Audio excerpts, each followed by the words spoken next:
Hi, good morning, good afternoon, good evening, whatever time it is. As always, happy whatever day it is. Namaste. Welcome to episode 139 of Left Side of the Aisle. I'm your host. My name's Larry Erickson, and this is for the holiday week between Christmas and New Year's of 2013. So it's going to be a little bit different this week, but just remind you that if you have any reactions to the show, email me, whoviating, WHOVIATING at AOL.com, or go to my website, Lotus Surviving a Dark Time. You can comment there, get the email address from there. If you do email me, include something in the subject line so I know it's not spam, and be a little patient about getting an answer. I'm a little slow, but you will get an answer. And this being the holiday week, we're going to do something a little bit different. Last year, right around this time, I told you about why January 1st is New Year's Day, why that's New Year's Day as opposed to any other day of the year, especially considering that for a large portion of history and a lot of places in the world, it wasn't the first day of the year. Well, this year, I'm going to give you a very brief history of why Christmas is on December 25th. Now, right at the top, you know all those people who are going around saying that Jesus is the reason for the season? He's not, and he never was. In prehistoric times, and in fact, even well into times of recorded history, there is a fear among some people. See, people thought that things like the sun acted willfully or were directed by gods that acted willfully. And there was a fear each year as winter approached, that as the sun got lower and lower in the sky each year, that one year it would just keep going until finally it disappeared, leaving you in perpetual cold and darkness. When every year the sun stopped and reversed itself and started to climb higher in the sky each day, well, that was the promise of the return of spring. It was cause for celebration. And in fact, this is the time of the winter solstice. Now, that occurs in the northern hemisphere around December 21st. And the word solstice comes from two Latin words, sol and sistere, which together mean the sun stands still, which is what it appears to do with the solstice. It lower, lower, lower, stops, starts higher and higher and higher. All over the northern hemisphere, this was a time to celebrate. Ancient Egypt had celebrations at the solstice, so did ancient Greece. In fact, in the earliest times, the Greek celebrations included a human sacrifice. The Druids celebrated. It was celebrated in Iran. Native American peoples, including the Pueblo and the Hopi, had celebrations at this time of year. In Scandinavia, the winter festival was the Yule. Great Yule logs were burned. People drank mead, which is a kind of honey wine, but they'd sit around great bonfires, drinking wine and listening to and telling tales of great adventures from years gone by. A boar was sacrificed to the chief Norse god Odin, who at this time of year donned a broad-brimmed hat, put on his magic blue cloak, and sped around the world on his white horse. Mistletoe, which was a sacred plant because it grew on the most sacred tree, which was the oak, sprays of mistletoe were cut, and they were given to various families as something to hang over your door as a sign of good luck. Now that kind of thing from the Yule is actually a reminder that many of our holiday traditions actually come from pagan sources, including decorating with garlands, wreaths, even the Christmas tree itself, and the idea of this magical guy who goes around the entire world in the course of one night. But for the date of Christmas, as we celebrate it, now we're getting into the space that lies between history and interpretation. Hey, first things first, no one knows the day Jesus was born. No one even knows for sure what season it was. To the extent that the Bible can be trusted as a source, we know it wasn't in winter because shepherds did not watch their flocks by night in the winter. The flocks would have been corralled. In fact, the season that was most commonly done was in the spring, which was to protect the newborn lambs from the wolves, which ultimately strikes me as a very thin reed on which to try to build a foundation, much less a conclusion about the time of year. The earliest known use in English of the word Christmas or Christmas was in a list of feast days and mass days in England that was written in 1038, more than 1,000 years after Jesus died. Because the thing is, not only did early church leaders and I'm talking 2nd and 3rd century CE here. Not only did early church leaders argue about when Jesus was born, options included, let's see, January 2nd, March 21st, March 25th, April 18th, April 19th, May 20th, May 28th, November 17th, November 20th, and yes, December 25th. So not only did they argue about what day Jesus was born, some of them, such as Origen, argued the whole thing was pointless and wrong because the birth of Jesus shouldn't be celebrated because birthdays, he said, were for pagan gods.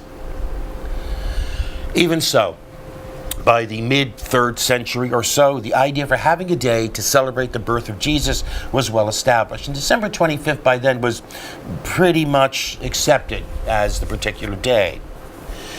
Now in 313, Constantine the Great legally allowed Christianity in the Roman Empire. In fact, he went far beyond that. In his declaration, it says, quote, "It was proper that the Christians and all others should have liberty to follow that mode of religion which to each of them appeared best," which actually shows a lot more tolerance than some folks do here today, particularly among our right-wing so-called Christians, the fanatics who get such a kick every year this time of year out of playing the oppressed victim under the relentless assault of the atheistic socialistic hordes, even though Christians make up 78% of the population of the United States. The first recorded date of the birth of Jesus being celebrated on December 25th, the first recorded date, was in 336. A few years after that, Pope Julius I officially declared that the birth of Jesus would be celebrated on December 25th. Now, by the way, as a sidebar, and contrary to popular belief, Constantine did not actually get baptized, did not actually convert to Christianity until shortly before his death in 337, and Christianity did not become the official religion of Rome until 380, 43 years after he died. All right, all that's all well and good and very interesting, but how did Christmas come to be December 25th? All right, remember, this was all taking place in Rome. The solstice celebration in Rome was called Saturnalia. It was originally a feast day to the god Saturn, but it grew to a gigantic festival and fair of hearth and home. It began with the sacrifice of a pig. It involved riotous merrymaking, feasting, gambling. Houses were decorated with laurels and evergreens. Schools were closed. The army rested. No criminals were executed. Friends visited each other, bringing good luck gifts of fruit and candles and cakes and incense and dolls and jewelry and other such things. Temples were decorated with evergreens. Processions of people danced through the streets with blackened or masked faces wearing fantastic hats. Masters feasted with their slaves, who hypothetically could do and say whatever they wanted. Hypothetically. Anyway, the old Roman goddess of the solstice was Angorona, whose festival day was, logically enough, for a goddess of the solstice, December 21st. But when Mithraism, personified by the god Mithra, was introduced to Rome, the goddess was largely supplanted in favor of Mithra's day of celestial rebirth, which was December 25th.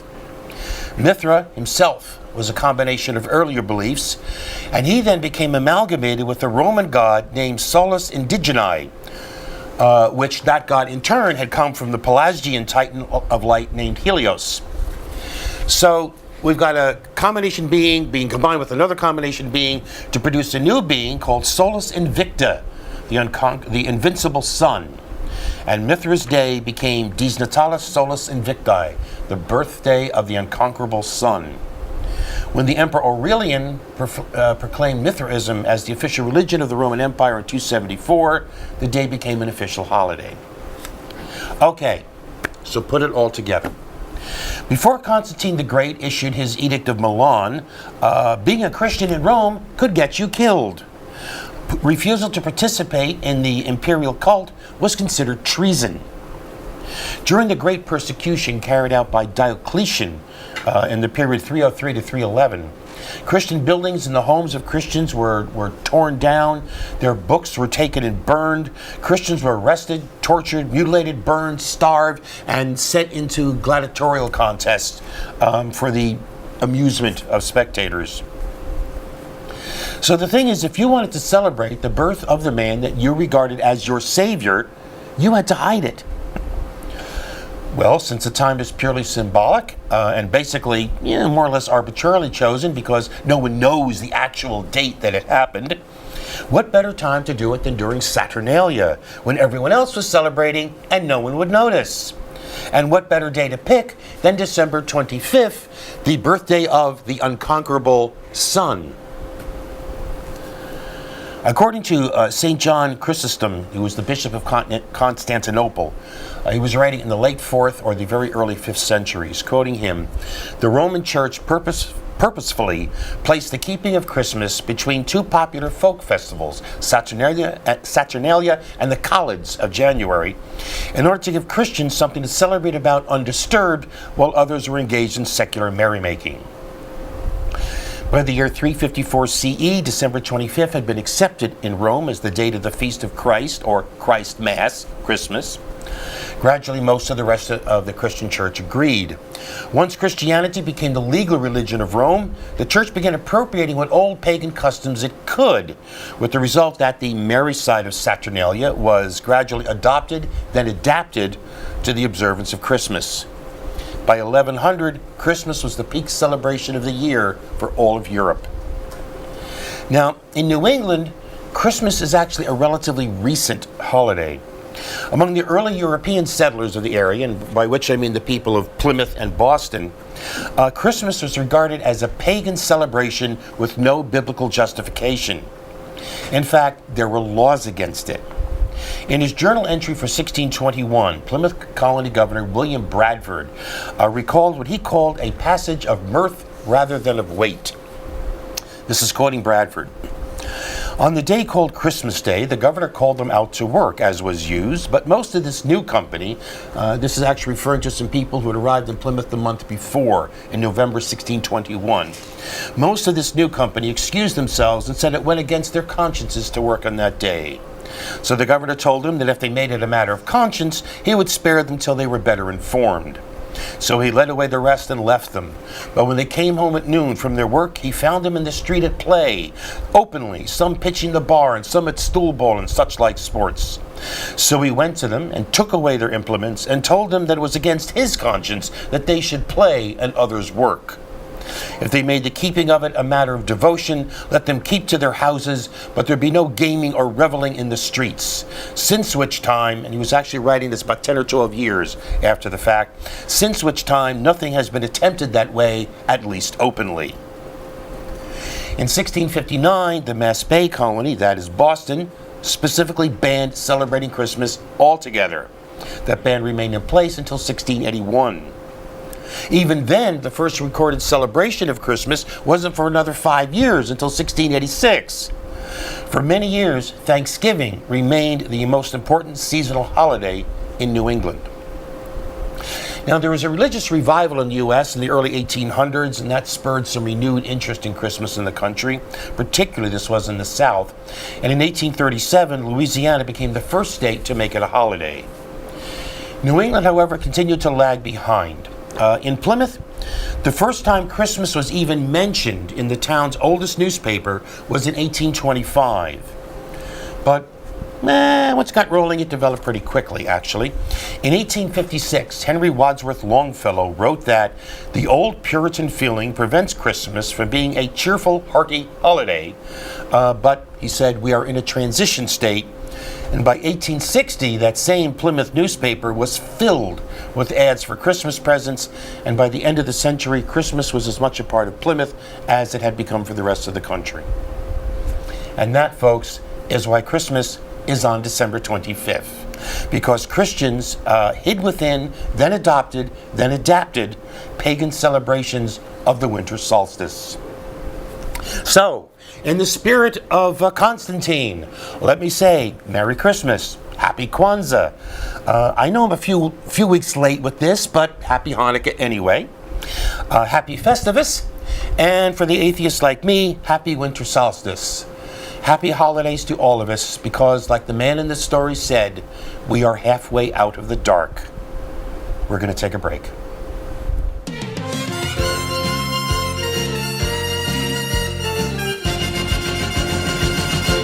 And we're back. So now, in respect to the season, I've got three short items with I'm forcing them into a seasonal connection. First, we have Santa Claus, bringing the good news to all the good girls and boys, and the girls and the girls and the boys and the boys. The New Mexico Supreme Court has unanimously ruled that same-sex partners have the right to marry in that state. Now, I've mentioned this before, it's initially back in August. The state constitution of New Mexico simply says that marriage is the union of two people, and so it doesn't specifically allow for or deny same-sex marriage. This case arose because in a couple of counties in New Mexico, they started issuing marriage licenses to same-sex couples, while other counties continued to refuse to do that. Some legal tussling ensued, as a result of which most of the counties together went to the state Supreme Court and said, please resolve this so that there's a single standard for the whole state. Well, the court has, and done it emphatically, quoting, barring individuals from marrying and depriving them of the rights, protections, and responsibilities of civil marriage solely because of their sexual orientation, the justices ruled, violates the Equal Protection Clause of the state constitution. In fact, the court brushed aside the only arguments that have been offered by opponents. One was that the government has an overriding interest in responsible procreation and child-rearing, and the other is that the government should avoid the deinstitutionalization of marriage. Well, for the first, the court simply noted that procreation has never been a condition of marriage under New Mexico law, and dismissed the second as nothing more than an argument to maintain only opposite-gender marriages. New Mexico thus becomes the 17th state plus the District of Columbia to recognize same-sex marriage. Now, it's true that from here on in, the state-by-state battle on this issue is going to get a lot harder. But let's leave that aside for now to just note how for some folks in love and some folks in long-term relationships in New Mexico, this year's holiday lights are going to seem a little brighter. But you had to know that where there's Santa Claus, there must also be the Grinch. Representative Jack Kingston, a GOPper from Georgia, has uncovered a terrible scandal. It seems that there is this program by which poor children whose families make no more than 130% of the ridiculously low federal poverty line, which is a little over $23,000 for a family of four, they can get a free lunch at school. And he's outraged. He wants these children to learn right now that there's no such thing as a free lunch. Literally. 2 weeks ago, just 10 days before Christmas, he told a local GOPper group that even the poorest children should pay something for their lunch, or better yet, they could maybe sweep the floor of the cafeteria. That's right, you moocher lazing about on your one free meal a day because your parents are too poor to pay for your school lunch. Get busy with that broom if you want your bowl of gruel. I mean, what is this, Oliver Twist? It's like, oh, there are some poor folks at our school. What should we do about them? I know, let's publicly humiliate them. That'll stop them from being poor. They need to stop thinking that there's such a thing as a free lunch, because we know that all people believe that there's such a thing as a free lunch. That's why poor people have so much stuff. Hey, we got some takers down in the cafeteria, some kids who think they should live high in the hog because their parents are too poor to afford adequate nutrition. Yeah, I know that makes no sense, but if you can make any more sense out of Kingston than I can, you go right ahead. Reacting to the criticism he got, Kingston's office released a statement saying, and I'm quoting, "It is sad that trying to have a productive conversation about instilling a strong work ethic in the next generation of Americans so quickly devolves into the usual name-calling partisan hysteria." Yeah, right, because all poor people are lazy. That's their problem. No work ethic. Yeah, that's the issue. Meanwhile, all the other kids who aren't sweeping floors, of course, they are getting a free lunch. They're not paying for it out of their own pockets. They're not working for it. They're just getting the money from their parents instead of indirectly from a public program. What about their work ethic? By the way, Mr. King Grinch, we'd love to have a productive conversation about instilling a strong work ethic in every member of the next generation, including especially the coddled rich whose very wealth protects them against any real consequences for their actions. We only wish you had taken part in it. Finally, a New Year's resolution. This comes by way of another edition of The Little Thing, where something that doesn't get enough comment is actually the thing that really gets me. The Huffington Post recently had an article about a demand by Senator Mark Udall during a hearing of the Senate Intelligence Committee. He wants the CIA to release a secret study that it did of the torture, that is the so-called enhanced interrogation techniques such as waterboarding, that the agency uses. Now, this is an important story. It was certainly worthy of notice. However, this was an 18-paragraph story. Just about right in the middle, paragraphs 7 and 8, were these. I'm quoting. During the hearing, Crass, this by the way, this is Carolyn Crass. This is Obama's nominee to be the general counsel of the CIA. Crass told Senator Dianne Feinstein, who chairs the committee, that she did not believe members of the Senate panel had the right to see documents that provide the legal basis for CIA actions such as waterboarding. Maine Republican Senator Susan Collins said she was troubled by Crass's answer. Now, my jaw dropped when I read that, and dropped even more when there was no other mention of this anywhere in the story. I mean, really? She tells you to your faces that you have no right to see how the CIA justifies what it does, and no one hits the ceiling? The only reaction you get is that someone is troubled? No, I'm sorry. No, a bad hair day is troubling. A padded expense account is troubling. The White House telling the Senate Intelligence Committee, which is charged with overseeing the CIA, that it has no right to see and therefore no way to challenge the legal arguments the CIA is using to convince itself that torture is entirely legal, is not troubling. It is threatening and it is dangerous. It approaches, and if carried over to actual practice, would cross over the line into impeachable.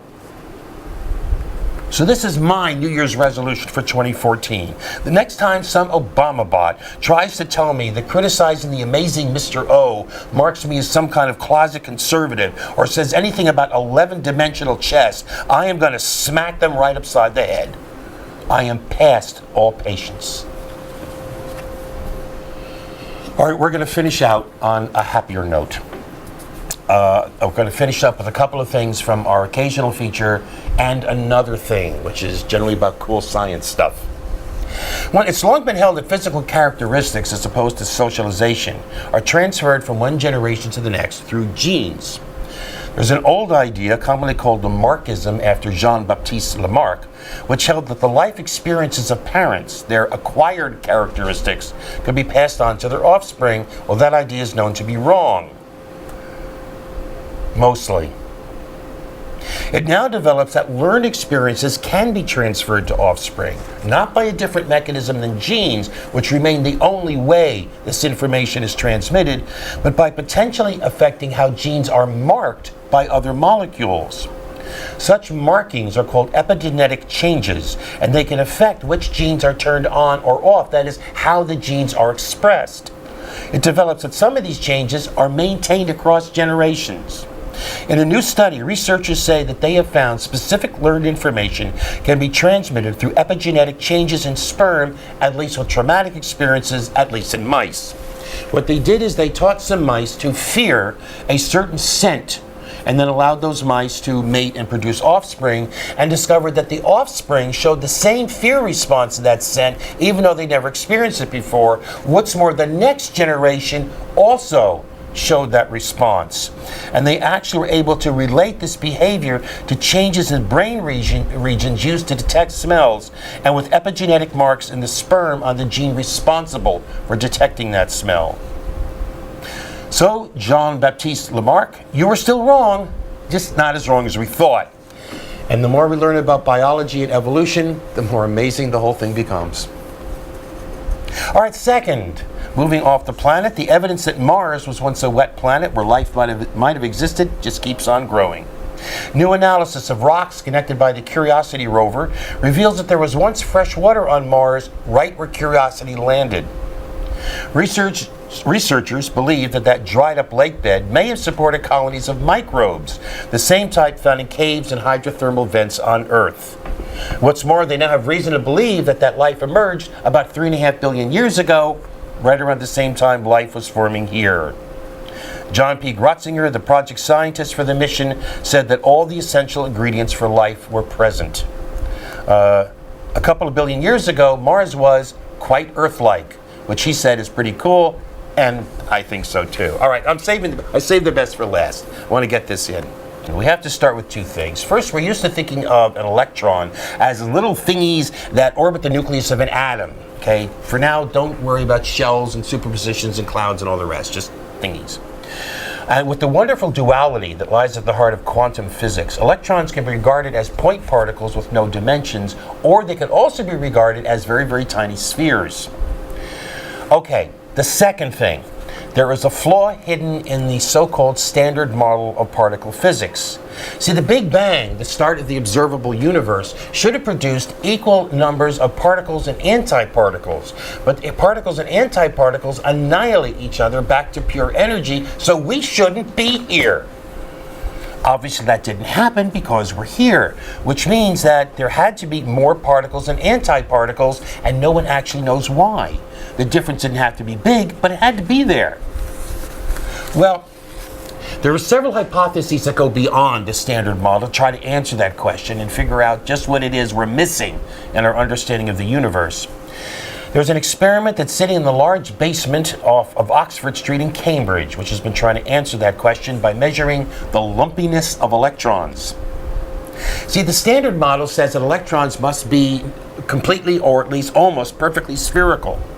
A number of hypotheses that seek to go beyond the standard model predict the existence of undiscovered massive particles that would distort an electron's electric dipole moment. Don't worry about what that means. It has to do with the distribution of electric charge within the electron. The experimental team, consisting of scientists from Harvard and Yale, has been able to measure an electron's electric dipole moment to a degree of accuracy 10 times finer than ever before. How accurate are they? The team said, imagine an electron blown up to the size of the Earth. Our experiment would have been able to see a layer 10,000 times thinner than a human hair move from the southern to the northern hemisphere. And the result? The electron stubbornly appears to be a perfect sphere, which would be bad news for a number of those hypotheses. Now, it may be that the distortionate electron is smaller than this experiment could detect. The team is looking to refine and improve the sensitivity of their experiments. But for the moment, what remains is that we can run exquisitely fine experiments to give us an exquisitely fine understanding of the nature of reality, but there's still something missing, something we don't understand, more yet to be discovered. And that, in science, is the coolest thing of all. You have the best week you possibly can. Peace.